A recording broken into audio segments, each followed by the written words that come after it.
Bonjour et bienvenue à l'édition de ce matin. Nous allons nous entretenir sur le thème « Un nouveau départ ».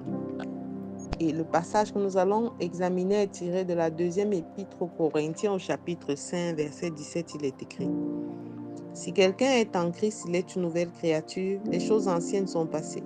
Voici, toutes choses sont devenues nouvelles. » C'est une affirmation formidable, n'est-ce pas? Mais tant qu'on n'a pas mesuré, tant qu'on n'a pas goûté, tant qu'on n'a pas expérimenté la fin de nous-mêmes en tant qu'individus, c'est-à-dire qu'on n'est pas arrivé au bout de nous-mêmes, nous ne pouvons pas réellement croire qu'avec Christ, tout est possible. La foi qui doit animer notre marche avec Dieu doit nous permettre de nous tenir fermes sur cette assurance-là que rien n'a été facile par le passé. Rien ne sera facile à l'avenir, mais nous avons au moins la connaissance des Écritures qui nous donnent la garantie que Christ est avec nous. Et Christ en nous, l'espérance de la gloire. Les choses anciennes sont passées, les défis, les échecs anciens sont passés, les pleurs, les larmes anciennes sont passées, les blessures anciennes sont passées. Avec Christ, nous sommes des nouvelles créations. Nous sommes des personnes en devenir. Nous sommes des personnes en transformation, à condition que nous acceptions de réellement nous abandonner à lui et de lui faire confiance dans tout. Bien-aimé, quelle que soit la durée de ta souffrance, le peuple d'Israël a fait 430 ans dans la servitude. Mais quand le moment est venu, il n'a pas fallu longtemps, il n'a pas fallu 10 ans pour que le Seigneur les délivre. Alors maintenant que toi tu as accepté Christ et que tu es une nouvelle créature, tu dois renoncer à vivre dans la culpabilité, renoncer à vivre dans l'amertume, renoncer à vivre dans la peur. Parce que les échecs passés souvent nous rattrapent et on se dit les expériences négatives passées peuvent avoir des incidences sur nous. Elles auront des incidences sur nous si nous n'avons pas accepté de les regarder comme des enseignements. Ces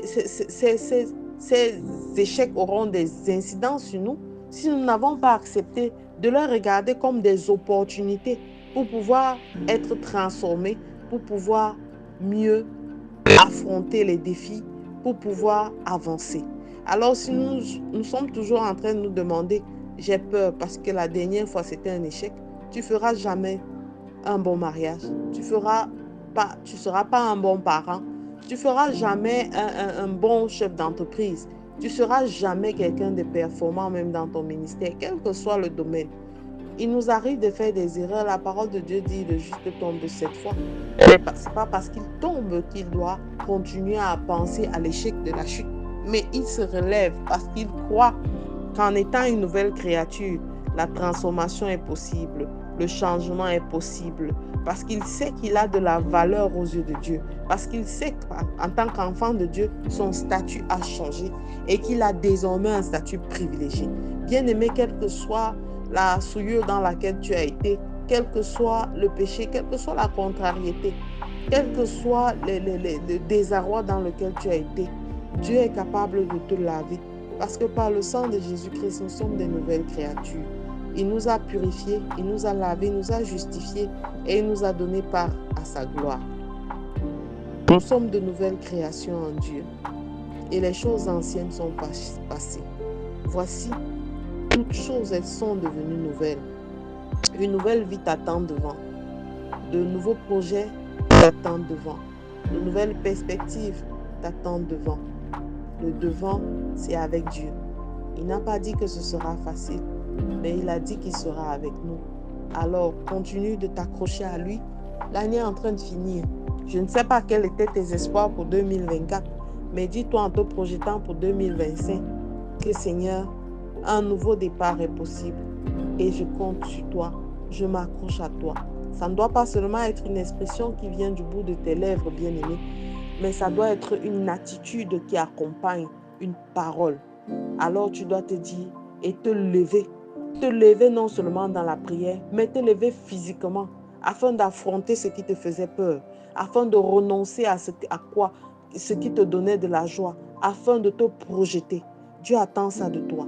Vivre dans la foi, ce n'est pas vivre dans la passivité, mais c'est mettre en exergue les dons et les talents que le Seigneur a mis à notre disposition et compter sur lui là où nous n'avons pas de force.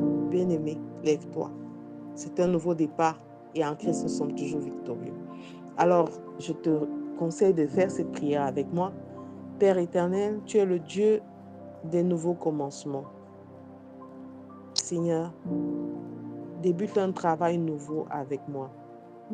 J'ai besoin de toi dans ma vie. Et je te confesse comme mon seul Seigneur et mon seul Sauveur Jésus. Guide mes pas jour après jour.